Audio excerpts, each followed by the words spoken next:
राधे राधे. तर इथून ते इथपर्यंतचा प्रवास आज तुमच्याबरोबर शेअर करणार आहे. आता असं का बोलते तर तुम्हाला पुढे कळेलच. आता ज्या जागेवर बसून मी पापड करते ना, तर लग्न होऊन मी पहिल्यांदा ह्याच जागेवर म्हणजे ह्या घरात येऊनच 7 वर्ष जी आहे ते मी ह्या घरात राहिलेली. आता हे घर पण माझंच आहे आणि आता मी ज्या घरात राहते ते घर पण माझंच आहे.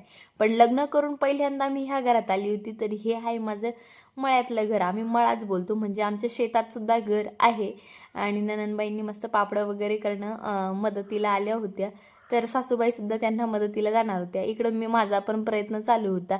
आणि ही जागा काही अनोळखी नाही माझ्यासाठी. 7 वर्ष मी ह्या जागेवर राहिलेली आणि प्रत्येक गोष्टी माझ्या खूप व्यवस्थित लक्षात. काय कसं कुठला कॉक कुठे ह्या सगळ्या गोष्टीसुद्धा मला अजूनसुद्धा व्यवस्थित आठवतं. पण आता चेंज थोडंफार झालेलं, कारण मी आता बऱ्याच दिवसापासून जे आहे ते शेतात जात नाही. तर आता एका ताईंची सुद्धा कमेंट होती की ताई तुम्ही शेतात जातात का? तर मी आधी जेव्हा 7 वर्ष जेव्हा मी आमचं घरच शेतात, आता घरातनं पाय काढला की दुसरा पाय डायरेक्ट शेतात पडायचा असं माझं घर.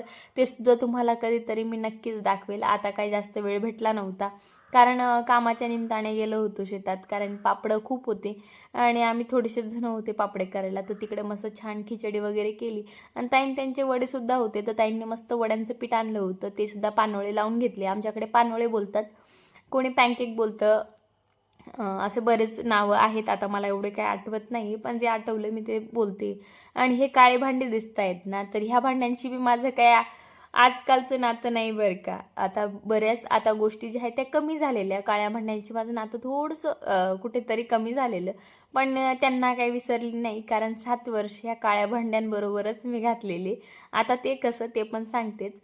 आता हे काळे भांडे जरी तुम्हाला वाटत आहेत तर मी घासते किंवा नाही घासते, पण 7 वर्ष जे आहेत ते मी शेतात होती, मी तुम्हाला बोलली. तर चुलीवरच मी स्वयंपाक करायची. आणि हो, दोघं वेळचा स्वयंपाक जो आहे तो मी चुलीवर करायचे. आता तुम्हाला वाटतं नाही वाटतं, पण ज्यांना माहिती आहे ना, ते आज हा व्हिडिओ बघून त्यांना नक्कीच वाटेल की हो खरं बोलते. आणि हे पण काम काही जुनं नाही बरं का. आता ज्या जागेवर मागे हिरवळ दिसतंय ना, ती जागा होती माझी आधी गवऱ्या थापण्याची. पण आता जे आहे तिथं गिनीगिरास लावलेला आहे. म्हणून आता इकडेच थोड्याशाच थापायच्या होत्या, कारण ह्या मला लागणार होत्या होळीसाठी.